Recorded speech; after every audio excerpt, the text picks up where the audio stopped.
latest Escort still stands out wherever it goes. The T-tray rear wing and deep front spoiler look excessive, but as one Clactonite put it, it looks the business.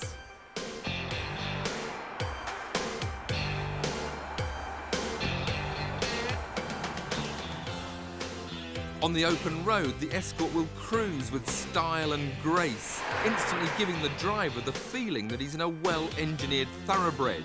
The feel through the steering is more rear-wheel drive, as the four-wheel drive system sends over 60% of the power to the rear wheels.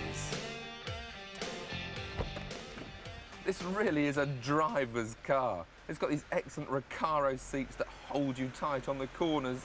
There's telescopic steering adjustment to get the positioning just right.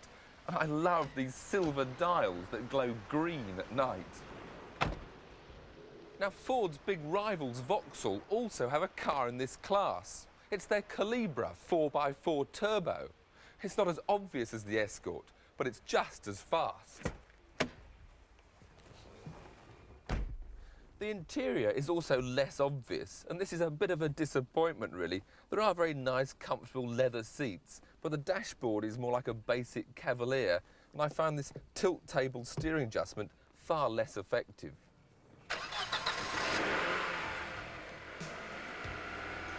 The Calibra exterior matches its interior. Very smooth and stylish, but with no visual signs of supercar performance.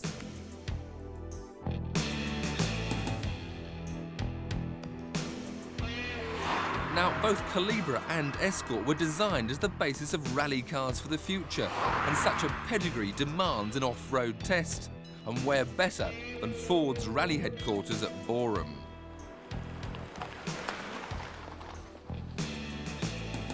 With 204 horsepower, a 6-speed gearbox and a smooth CD of just 0.29, there's little to hold the Calibra back. Now, 6 gears sounds a bit excessive in a road car, but really it's a very good cruising gear for motorway use.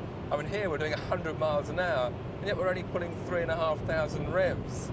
So it's a gear mainly for cruising, but it's a gear which will also take this Calibra up to an amazing top speed of 152 miles an hour.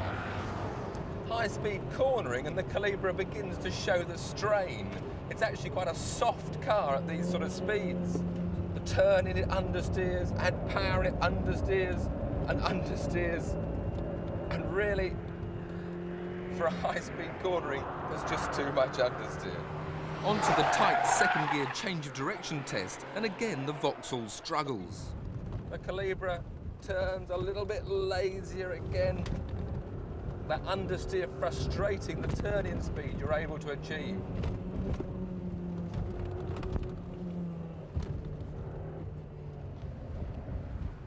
Whoa, a lot of lock needed. In fact, the steering feels a lot. Whoa.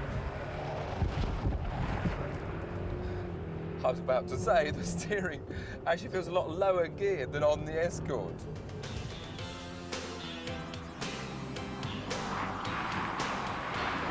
And so to the Escort, whose very home is here at Boreham, where the car was developed. Now, the Escort only has a 5-speed gearbox, although the rally versions will have 7 speeds. And one thing you do notice is the turbo lag is much more on the Escort. If I'm doing, 60 miles an hour in 3rd gear, open the throttle and 1, 2, it takes 3 seconds or so before the boost comes in. Now this is because it runs a much bigger turbocharger than the Calibra, and that will be very useful when they're rallying, but it does give bigger turbo lag in road form. Top speed of the Escort is also surprisingly not as quick as the Calibra.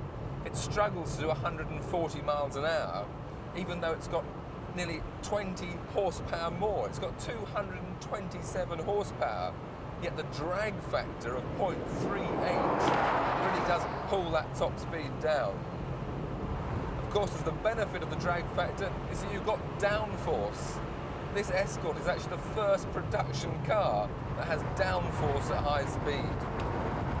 Now to the high-speed handling, with all that aerodynamic help of the rear wing and the front, and the car turns in much more positively. little bit of oversteer when I lift at the apex, and then powers neatly out of the corner with mild understeer, but not nearly so pronounced. Good positive turn there. It's a beautiful torque feeling to the car. It's got balance and poise. It turns really nicely. Changes direction, one then the other. Hard on the power, that boost comes in. Flick left, flick right, and whoa! This car is fun.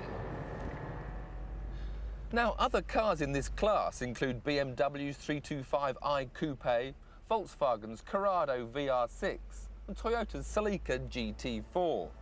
There's Rover's exciting new 200 Coupe Turbo, but from these two, I think my choice is obvious.